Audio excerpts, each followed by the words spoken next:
Сәлеметсіздер ме, қымбатты достар. Прежде чем начать урок, хочу попросить вас ставить лайки, если вам понравился урок, подписаться и оставлять комментарии. Так я буду знать, что вас больше интересует, над чем работать. Заранее благодарю вас и желаю удачи. Назарларыңызға 88-ші сабақ. Сабақтың тақырыбы тұйық етістік жатыс септік. Неопределенная форма глагола местный падеж. Сұрағы не істеуде, что делать? Формула негіз плюс ую плюс да де. Прочитаем примеры инфинитива в форме местного падежа жатыс септік. Баруда, алуда, күтуде, жүруде, қоюда, құюда. Исследовав примеры, мы нашли 4 типа предложений с участием инфинитива в форме жатыс септік. Первый тип предложений – это когда подчеркивается определенная группа слов, которые используются при определенных действиях. Читаем примеры первого типа предложений. Амандасуда қолданылатын сөздер сәлем, сәлем бердік, қалайсың, жақсысыз ба. Слова, употребляемые при приветствии «привет», «приветствуем», «как ты», «хорошо ли у вас». Палау пісіруде қолданылатын азық-түлік ет, күріш, пияз, сәбіз. Продукты, используемые при приготовлении плова: мясо, рис, лук, морковь. Сабақ жүргізуде қолданылатын құралдар: тақта, бор, кітаптар. Средства, используемые при ведении урока: доска, мел, книги. Үй тазалауда қолданылатын заттар: сабын, шүберек, ұнтақ. Средства, используемые при уборке дома: мыло, тряпка, порошок. Задаем вопрос к инфинитиву в жатыс септік. Хочу напомнить, что к инфинитиву можно задать два типа вопросов. Первый в инфинитивной форме и второй вопрос, который задается к существительному. Амандасуда қолданылатын сөздер. Қолданылатын сөздер не істеуде или неде амандасуда. Палау пісіруде қолданылатын азық-түлік ет, күріш, пияз, сәбіз. Қолданылатын азық-түлік не істеуде? Палау пісіруде или неде? Палау пісіруде. Сабақ жүргізуде қолданылатын құралдар: тақта, бор, кітаптар. Қолданылатын құралдар не істеуде или неде? Сабақ жүргізуде. Во втором типе предложений неопределенная форма глаголов жатыс септік используется, чтобы акцентировать внимание на самом важном, интересном или, наоборот, худшем в каком-либо деле. Второе. Когда акцент делается на ошибке, допускаемой в процессе выполнения какого-либо действия. Третье. При необходимости подчеркнуть само действие в каком-либо деле. Итак, прочитаем примеры второго типа предложений. Тауға баруда ең бастысы киімді дұрыс таңдау. Самое главное, когда идешь в горы, это правильный выбор одежды. Тамақ пісіруде ең маңыздысы сапалы өнімді қолдану.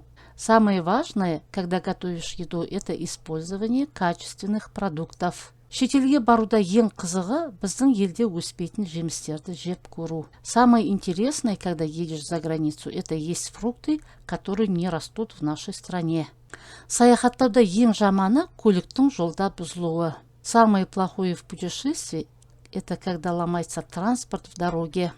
Киім сатып алуда жіберілетін қате матаның сапасына мән бермеу. Ошибка, допускаемая при покупке одежды, это не обращать внимания на качество тканей. Жолға шығуда есте ұстайтын нәрсе ол керек заттарды ұмытпау. Что нужно помнить, отправляясь в путь, это не забыть необходимые вещи. Задаем вопросы к инфинитиву в форме местного падежа. Тауға баруда ең бастысы киімді дұрыс таңдау. Ең бастысы не істеуде или неде тауға баруда. Тамақ пісіруде ең маңыздысы сапалы өнімді қолдану. Ең маңыздысы не істеуде или неде тамақ пісіруде. Шетелге баруда ең қызығы біздің елде өспейтін жемістерді жеп көру. Ең қызығы не істеуде или неде шетелге баруда. Инфинитив жатыс септік в казахском языке часто используется в устойчивых конструкциях, особенно когда описывается превосходство в каком-либо деле. Указывается на правильность или ошибочность выбора. Говорится об ошибке, допущенной в каком-либо деле. Когда нужно акцентировать внимание на каком-либо действии. Итак, прочитаем примеры. Ол билеуде алдына жан салмайды. В танцах он впереди планеты всей. Ол мамандық таңдауда қателеспеді. Он не ошибся в выборе профессии. Тәрбиелеуде кеткен қателіктер болашақта білінеді. Ошибки, допущенные в воспитании, проявятся в будущем. Жұмыс таңдауда жақсылап ойлану керек. При выборе работы нужно хорошенько подумать. Сатып алуда жеңілдіктерді пайдалану тиімді. В покупках выгодно использовать скидку. Шешім қабылдауда асығыстық жасамау керек. При принятии решения не следует торопиться. Задаем вопросы к инфинитиву жатсептік. Ол билеуде алдына жан салмайды. Алдына жан салмайды не істеуде или неде? Билеуде. Ол мамандық таңдауда қателеспеді. Қателеспеді не істеуде или неде? Мамандық таңдауда. Қателіктер болашақта білінеді не істеуде или неде? Тәрбиелеуде. В данных примерах инфинитив жатсептік употребляется в конце предложений, выполняя роль сказуемого. Эти глаголы соответствуют настоящему времени как в казахском, так и в русском языках и являются альтернативной формой глагола «вғосы шақ». В казахском языке инфинитив жатсептік в роли сказуемого употребляется в основном в новостных текстах газет, радио и телевидения. Прочитаем примеры 4-го типа предложений. Қонақтар көрмені көруде, гости осматривают выставку. Елімізде 40 градусқа дейін ыстық күтілуде. В стране ожидается жара до 40 градусов. Қаламызда жаңа жұмыс орындары ашылуда. В нашем городе открываются новые рабочие места. Еуроодақ елдері мигранттардың ағынын шектеу мүмкіндігін қарастыруда. Страны Евросоюза рассматривают возможности ограничения потока мигрантов. В приведенных примерах инфинитив жатсептік можно смело заменить на глаголы «вғосы шақ». От этого смысл предложения не меняется. Задаем вопросы к инфинитиву жатсептік. Қонақтар көрмені көруде. Қонақтар не істеуде? Көрмені көруде. Елімізде 40 градусқа дейін ыстық күтілуде. Ыстық не істелуде?